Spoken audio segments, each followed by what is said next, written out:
Matokeo ya Green Card Lottery yametoka. Kuna watu ambao hawajafanikiwa kuwa washindi wa Green Card Lottery. Zifuatazo ni miongoni mwa sababu zilizopelekea baadhi ya watu kuto kushinda kuwa washindi wa Green Card Lottery. Sababu ni zipi? Tukianza na sababu ya kwanza kubwa kuliko ni zote.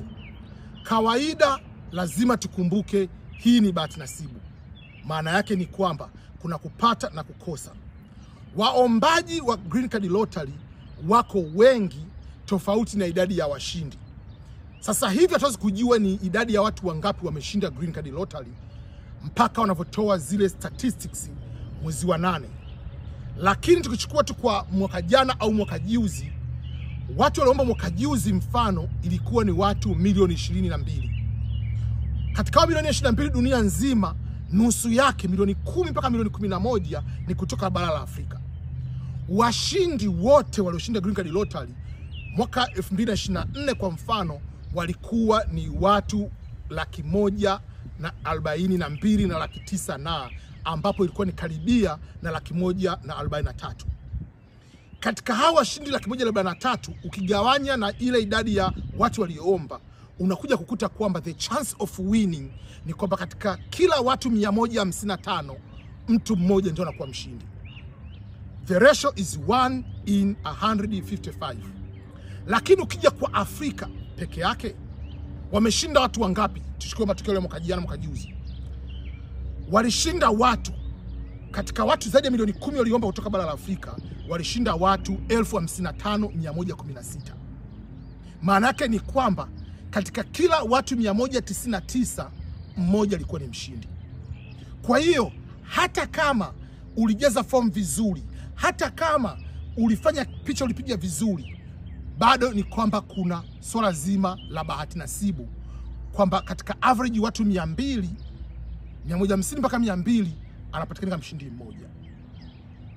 Namba ya applicants ni kubwa kuliko namba ya washindi wa Green Card Lottery. Hiyo ndio sababu ya kwanza. Kwa usianze kujilaumu sana kipindi fulani kwamba niliapply ilikuwa ni asubuhi sana, au niliapply ilikuwa kuna jua limezama, mvua ilikuwa inanyesha. Hapana, hizo sababu za kwa nini umeshindwa. Hiyo ndio sababu kubwa ya kwanza. Sababu ya pili ni sababu za kibinadamu ambazo wewe mwenyewe umezifanya. Mfano wa sababu hizo ni mfano upande wa picha. Tunasisitiza picha kila wakati kwa sababu picha ndiyo kitu kikubwa ambacho kinamfanya mtu aweze kuwa eligible kwenda kwenye round 2 ya kuwa selected au kutokuwa selected. Sasa kuna watu wanafanya makosa kwenye picha. Na ninaposema makosa kwenye picha, namaanisha kwamba picha inaweza ni ya kwako kama main applicant, au picha inaweza kama ni ya spouse, mke au mume wako.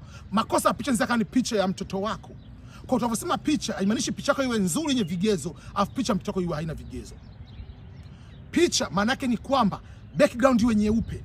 Picha iwe ambayo ni kwamba kuna ratio kutoka hapa kuja juu. Usivae miwani, usivae mavilemba unless otherwise wewe unavaa hijabu. Hijabu sio kilemba. Ni vitu viwili tofauti. Na kama unavaa hijabu, maana unavaa hijabu kila siku. Sio unavaa hijabu Jumatatu au Ijumaa, Jumamosi umeenda beach umevaa bikini. Hapana, hicho kitu cha namna ile pale. Kesho kutoka uko disco huna hijabu. No. Kama ni mtu wa hijabu, vaa hijabu.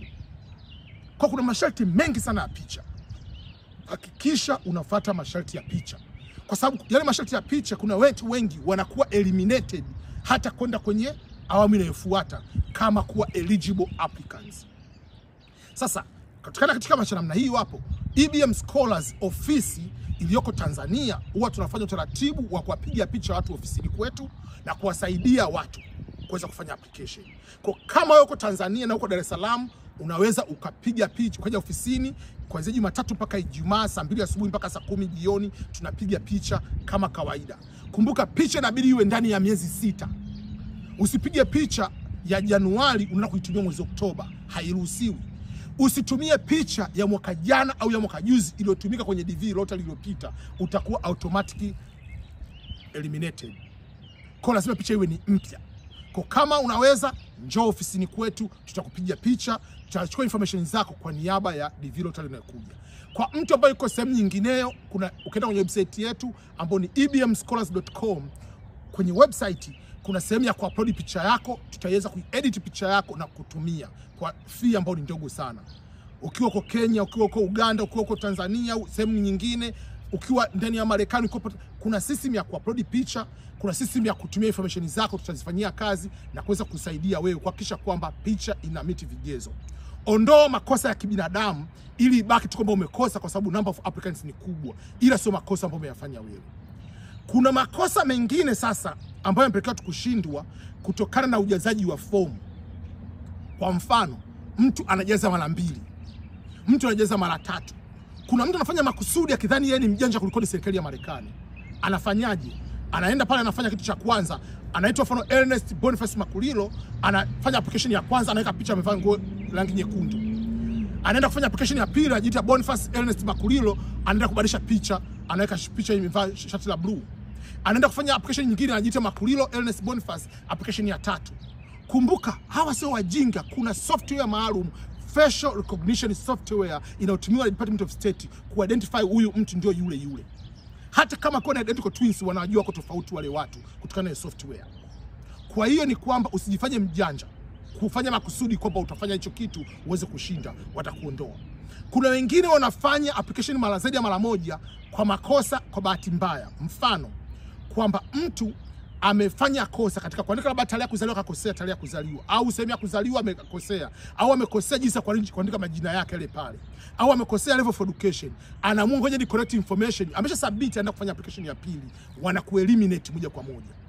Au mtu mmoja anaenda kumwambia mtu, fulani uko Marekani, ambao nijazia application ile pale, anakujazia fulani ujazie tena kwa ulipo. Kwa hiyo application 2. Au wewe ni kwamba unajaza kwa application yako, afu na ndugu yako yuko Marekani au yuko Ujerumani au yuko nchi fulani, yeye kwa sababu ana picha yako anaamua ngoja nikujazie na wewe bila kukwambia. Matokeo yake ni kwamba zitakuwa ni 2 application, duplicate application. Kwa unakuwa eliminated. Kuogopa makosa ambayo ya kibinadamu. Kama unaweza kujiapply mwenyewe is okay, lakini epuka makosa. Ukitaka EBM Scholars Office ikusaidie kujaza ile pale, hicho kitu tunakifanya. Mpaka sasa hivi hatujajua ni washindi wangapi waliopitia ofisini kwetu, ila tumeshapata washindi kadhaa mpaka sasa hivi. Idadi kamili tutaijua baada ya muda, ni kwamba wameshinda watu wangapi, lakini idadi ya Watanzania wamezidi kuongezeka kuwa wanashinda. Mpaka sasa hivi kuna watu ambao wamejiombea wenyewe au wameomba kupitia sisi, waliotujulisha kwa email. Mpaka sasa hivi kuna watu zaidi ya 65 kwenda karibia 70. Emails ni nyingi za watu ambazo wameshinda. Kwa hiyo kuna zihakiki kila email moja ya mtu mwingine. Kwa kama sasa hivi tu siku ya kwanza ya pili watu tunapata watu zaidi ya 70 wameshinda, possible itakuwa kwa mara ya kwanza kwenda zaidi ya watu 500 kwenda karibia 1000. Hatujui ni watu wangapi. Ila tu ni kwamba kila mwaka tunaona idadi ya Watanzania zidi kuongezeka. Wakenya wenyewe kila mwaka ni wanapata 3500 mpaka 4500 mpaka 4700 kama mwaka jana. Kwa Wakenya wenyewe wanashinda wengi kama tayari. Kwa katika East Africa bila Tanzania na wenyewe tu zidi kuapply. Sasa, je, umeapply umekosa, nini ufanye? Maisha yanaendelea jamani. Usiamue kwamba kwa sababu umeshindwa basi uache kufanya application tena. Mwezi wa 10 fanya application. Kama una familia, piga picha mapema. Kwa sababu gani? Nakwambia kwamba picha kama ya kwako, spouse uko sehemu nyingine, watu wako shule ya boarding au wako chuo kikuu sehemu nyingine, kumbuka una muda wanakuja likizo, kapige picha, kuwa nazo picha tayari. Subiria tu muda kufanya application ufike, nenda kafanya application. Hicho ni kitu cha msingi mno. Kwa endelea kuapply kila mwaka, huwezi kujua inakuwaje katika mazingira ambayo yanapelekea wewe upate au ukose. Ni bahati yako. Mtu mwingine ameapply mara ya kwanza amepata, kwa mtu mwingine mara yake ya 5 ndio amepata. Hakuna kwamba unavyoapply mara nyingi miaka mingi ndio unakupata, lakini kwamba kila mwaka applications zinakuwa kama zimeanza upya, kama utaratibu unavyozungumza kwamba anakuwa considered kama ni new applicant. Kwa endelea kuomba green card lottery. Lakini sasa kuna fursa nyinginezo nje ya green card lottery. So don't put all eggs in one basket. Usiweke mayai yako yote kwenye kikapu kimoja, kwamba nasubiria tu green card lottery ndio niende Marekani.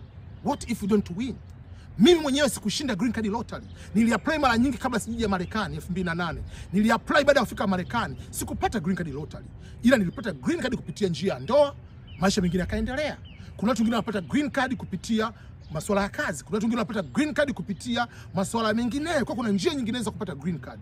Lakini sio lazima green card, kwa sababu unaweza kupata visa au kaamua kwenda katika nchi ambayo unaitaka kwenda kwa kutumia njia ya wanafunzi, njia ya kazi, njia ya kwenda kujitolea, njia ya kwenda kwenye conference, njia ya kwenda kwenye kwenda kwenye mambo kama vile kutembea. Kuna njia wengine wanaweza kaenda katika mikutano ya kidini, au kuna watu wengine wanaweza kaenda kwenye World Cup inakuja mwaka 2026. Katika World Cup unaweza kaja kuangalia World Cup. Unaweza kuomba visa kuja kuangalia World Cup 2026. Lakini vile vile ni kwamba World Cup watatangaza volunteers wa World Cup. Wale watu wanasaidia katika kuandaa World Cup. Wanachukua watu kutoka nchi mbalimbali. Wakitangaza tutaposti. Jiandae kuapply mapema. Tiba watu ambao wanaongea lugha tofauti tofauti wanahitajika zaidi katika kuhakikisha swala zima volunteer. All expenses zitakuwa ziko covered. Kikubwa uapply mapema, uweze ku meet requirements, na kama kufanyia ma interview uweze kupita katika mazingira yale pale. Lakini maisha sio Marekani tu. Kwa hiyo ni kwamba Yesu anataka dream yako kama Marekani umeomba umekosa, na hizo program nyingine unaweza kama apply visa umesha kukosa, au unaona huwezi kupata. Kuna fursa za nchi nyinginezo. Tunazungumzia nchi nyinginezo, tunazungumzia unaweza apply Sweden, Canada, Australia, New Zealand, Uingereza. Ziko nchi nyingi, program ziko nyingi katika nchi nyinginezo. Kitu kikubwa ni kwamba andaa professional profile yako. Sio kwa sababu tumekosa green card lottery, sio bwana EBM mimi nayo visa, nayo passport tayari, nataka the easiest visa kupata. No. Visa haiji tu kama tu umeamka leo unakwenda kuipata. Andaa kama unafanya biashara, je, una rekodi za kuonesha wewe umesajiliwa kihalali na serikali yako kama mfanya biashara? Je, wewe una akaunti ya kibenki au ya kulipa kwa kutumia M-Pesa au lipa namba ambazo ni zile za biashara? Lazima una akaunti ya biashara unaendana na biashara yako. Lazima uonekane wewe umesajiliwa kama ni TRA kwa Tanzania Revenue Authority, Kenya Revenue Authority, ili uonekane ni mlipa kodi. Kwa sababu huwezi kwenda kuomba visa alafu unasema mimi nifanya biashara, bank statement yako ni personal bank. Maana wewe unakwepa kodi ya nchi yako. Kama unakwepa kodi ya nchi yako, utashindwa kuvunja sheria ya Marekani wewe ya kuzamia. Utafanya. Kwa ni vitu ambavyo inabidi ujiandae. Kama ni mwanafunzi, soma kwa bidii, pata GPA kubwa, tafuta scholarships. Kama una uwezo kwenda kujilipia, apply kwenda kujilipia. Kuna nchi ambazo zina program ambazo ni amna ada. Mfano unazungumzia Ujerumani. Hakuna ada ukiapply ukapata chuo katika public university. So ni vitu ambavyo vifahamu vitu vyote uweze kufanyia kazi. Kuna summer school kila mwaka Norway wanatangaza. Kila Januari wanazitangaza zile program. Lazima mtu uwe tayari. Kuna program za kufundisha Kiswahili. Kenya sasa hivi kuna program ya FLTA, Tanzania kuna program ya FLTA, Fulbright Foreign Language Teaching Assistantship Program, ambayo nilitumia mimi kuja Marekani. Kwa kikubwa ni kwamba hakikisha kuna program nyinginezo nje ya Green Card Lottery. Lakini usiache kuendelea kuomba Green Card Lottery. Mwaka unaoacha ndio Mungu alikuwa amepanga uweze kupata Green Card Lottery. Lakini kama ukisema utafute hizo program nyinginezo, EBM Scholars Office inasaidia kukuwezesha wewe kupata hizo program. Moja wapo unaweza kupata consultation kwanza ili uweze kujua kama una vigezo gani. Tutakwambia kutokana na sifa ulizonazo unaweza kuqualify katika program gani. Hicho kitu cha kwanza. Kitu cha pili ni kwamba kuachilia kuqualify katika program gani, mtu mwingine ni kwamba anaweza kaja pale, bwana mimi na sifa hizi na hizi na hizi, moja kwa moja na program hii hapa, kama tunaona vigezo tutakusaidia wewe kufanya application na kuhakikisha unaweza kuipata katika hiyo program unayotaka pale. Kwa watu ambao wanataka kufanya Green Card Lottery, kama unataka kupiga picha, njoo upige picha mapema, usisubirie mpaka mwezi wa 10. Kama na familia yako wako likizo, njoo ofisini EBM Scholars Office, au wasiliana na sisi kwenye email yetu ambayo ni ebm@ebmscholars.com. Tutakupa utaratibu wa kuweza kufanya utaratibu wote wa kuja ofisini. Ofisi yetu kwa Tanzania Dar es Salaam iko wapi? Ipo nyuma ya Sky City Mall Dar es Salaam. Sky City ni jengo ambalo liko opposite na Mlimani City. Ukipanda Uber au Bolt ukiandika tu EBM Scholars Office, itakuleta moja kwa moja mpaka ofisini moja kwa moja. Kwa hiyo ukija pale tutakusaidia process yote katika hiyo hapo. Gharama zimebadilika mwaka huu. Tutabadilisha gharama kutokana na gharama za uendeshaji zimekuwa ni kubwa. Hatujawahi kubadilisha gharama tangu mwaka 2022. Kwa mwaka huu mtu ambaye ni single itakuwa ni shilingi 30,000, familia ni shilingi 40,000 kuja kufanya application. Kwa karibu sana EBM Scholars. Kwa wale ambao mmekosa, bahati mbaya, msikate tamaa. Mungu yuko na nyie. Kuna fursa nyinginezo zaidi ya Green Card Lottery Marekani, na kuna fursa nyinginezo nje ya Marekani. Kuwa na broader perspective, broader opportunities, na sio lazima uwe katika ile first nchi ambayo unataka kwenda ndio lazima uipate. Unaweza kuanzia nchi A ukaja nchi B ambayo ndio nchi ambayo unaipenda zaidi. So all the best each and everyone, na pole kwa kuwa mmoja wa watu ambao umekosa Green Card Lottery ya mwaka huu.